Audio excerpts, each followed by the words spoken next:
1292년 여름, 옥포에서의 첫 승전 소식은 전국으로 퍼져나갔다. 패배와 절망으로 무너져 가던 백성들의 마음속에 작은 불씨가 다시 피어올랐다. 그러나 왜군의 기세는 여전히 거셌다.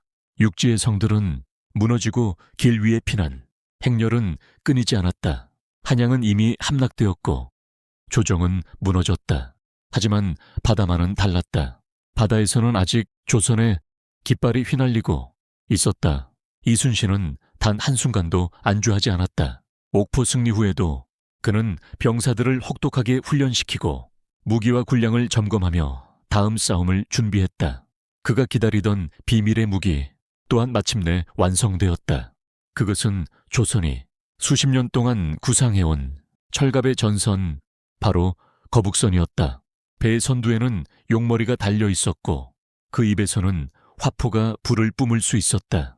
돛은 튼튼하게 세워졌고 갑판 위에는 쇠못이 촘촘히 박혀 있어 저기 올라탈 수 없었다. 사람들은 그것을 괴물선이라 불렀다.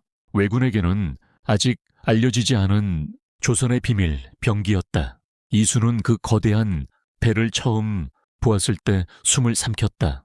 평생 바다에서 살았지만 이런 배는 본 적이 없었다.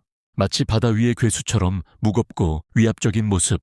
그는 거북선 승조원으로 차출되었다. 두려움이 밀려왔지만 동시에 가슴속 깊은 곳에서 알 수 없는 희망이 솟구쳤다. 이 배에 오르는 순간 그는 다시는 단순한 어부가 아니었다. 그는 역사의 파도 속에 선 병사였다. 거북선 안은 어둡고 좁았다.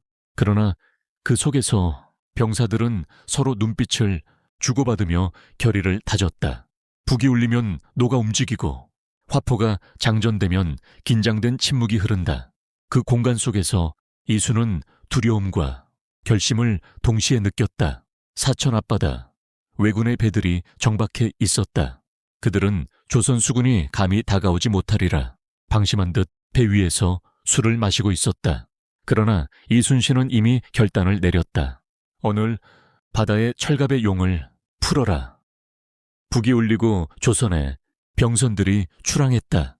바다의 바람은 들물로 불며 조선의 돛을 밀어주었다. 이순은 노를 쥔 손에 힘을 주었다. 배가 파도를 가르며 나아갔다. 거북선은 선두에 섰다. 용머리의 눈은 붉게 빛나는 듯했고 배 안의 병사들은 숨죽이며 지휘관의 명령을 기다렸다. 마침내 적선이 눈앞에 나타났다. 왜군 병사들의 웃음소리가 들려왔다. 그러나 그 웃음은 오래가지 못했다. 이순신의 손이 높이 들리자 명령이 떨어졌다. 말포, 거북선의 용머리에서 불길이 뿜어져 나왔다. 굉음과 함께 불덩이가 적선의 갑판을 강타했다. 일본 병사들은 경악했다. 그들의 눈앞에서 불을 뿜는 괴물선이 나타난 것이다. 술잔이 바닥에 떨어지고 병사들은 허둥지둥 무기를 들었지만 이미 늦었다. 조선의 화포가 연달아 불을 뿜었다. 불길과 연기가 바다를 뒤덮었고 적의 함성은 비명으로 바뀌었다. 이순신은 외쳤다. 돌격! 거북선은 적선을 향해 곧장 돌진했다. 충각이 적의 배 옆구리를 강타하며 나무 파편이 사방으로 튀었다. 배가 찢어지고 물이 스며들었다. 이순은 온몸이 흔들리는 충격 속에서도 창을 움켜쥐고 앞으로 달려나갔다. 적병 하나가 눈앞에서 칼을 치켜들었다. 순간 공포가 엄습했지만 그는 이를 악물고 창을 찔렀다. 적이 쓰러졌다. 그의 손은 피에 젖었지만 더 이상 물러서지 않았다. 옆에서는 동료들이 갈고리를 던져 적선을 붙잡고 병사들이 뛰어올라 칼을 휘둘렀다. 거북선은 마치 살아있는 괴물처럼 적의 배를 무너뜨리고 또 다른 배를 향해 돌진했다. 사천 앞바다는 순식간에 아수라장이 되었다. 불길은 하늘을 붉게 물들였고 검은 연기는 태양을 가렸다. 바다는 피와 기름으로 물들었다. 그러나 그 혼돈 속에서도 조선 수군은 흔들리지 않았다. 이순신의 지휘는 단호했고 병사들의 호흡은 하나였다. 거북선은 불길 속을 뚫고 나아갔고 적은 감히 다가가지 못했다. 일본군은 처음 보는 괴물선에 혼비백산했다. 그들은 총포를 쏘아댔지만 두꺼운 철갑은 쉽게 뚫리지 않았다.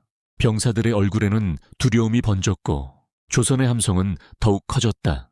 몇 시간의 전투 끝에 사천 앞바다는 불타는 적선들로 뒤덮였다. 수많은 일본 배들이 침몰했고 살아남은 자들은 바다에 뛰어들어 허우적거렸다. 그러나 파도는 냉정했다. 바다는 그들의 몸을 삼켜갔다. 이순은 거칠게 숨을 몰아쉬며 창을 쥔 손을 바라보았다. 여전히 떨림은 있었지만 그 떨림은 이제 두려움이 아니라 결심이었다. 그는 깨달았다. 이 배에 오른 순간부터 그는 더 이상 평범한 어부가 아니었다. 그는 나라를 지키는 병사였고 역사의 증인이었다. 승리의 함성이 사천 앞바다에 울려 퍼졌다. 조선 수군은 다시 한번 승리를 거두었다. 그러나 이순신의 얼굴에는 웃음이 없었다. 그는 불타는 바다를 오래 바라보며 낮게 말했다. 오늘은 이겼다. 그러나 전쟁은 아직 끝나지 않았다. 적은 더 몰려올 것이다. 우리는 더 강해져야 한다. 그의 목소리는 파도처럼 깊고 무거웠다. 병사들은 그 말에 고개를 끄덕였다. 이수도 무거운 숨을 몰아쉬며 하늘을 올려다보았다. 붉게 타오르는 아침 햇살이 연기 사이로 비쳤다. 그는 속으로 다짐했다. 두려움은 여전하지만 이제 나는 도망치지 않는다. 거북선과 함께라면 어떤 파도도 이겨낼 수 있다. 사천 해전. 그것은 단순한 승리가 아니었다. 바다에 나타난 철갑의 괴수.